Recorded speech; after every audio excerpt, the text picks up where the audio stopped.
মাহিনুল ইসলাম। আমি ক্লাস 1-এ পড়ি। এর মধ্যে আমি একটি গজল বলবো।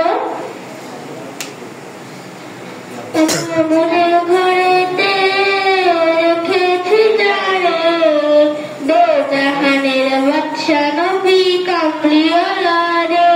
আমার মনের ঘরেতে রেখেছি যারে, দো জাহানের বাদশা নবী কামলিওয়ালা রে। আমার দয়াল নবী রে, আমার দয়াল নবী রে, আমার দয়াল নবী রে, আমার দয়াল নবী রে।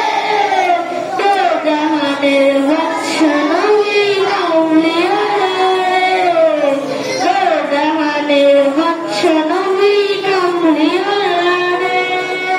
মোরা যদি দানাওয়ালা পাখি হতাম, ওই মদিনা দেখার লাগি উড়ে যাইতাম।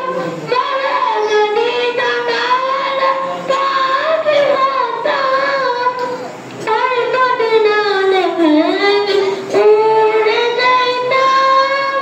হৃদয় জুড়ে দেখতাম আমি নয়ন ভরে, দো জাহানের বাদশা নবী কামলিওয়ালা রে, দো জাহানের বাদশা নবী কামলিওয়ালা রে।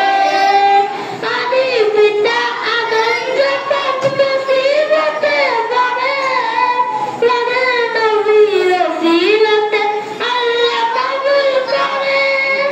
আদি পিতা আদম যখন মুসিবতে পড়ে, পড়ে নবীর ওসিলাতে আল্লাহ কবুল করে। সকালতে বিছানাতে, সকালতে বিছানাতে দেখা দিও রে, দো জাহানের বাদশা নবী কামলিওয়ালা রে, দো জাহানের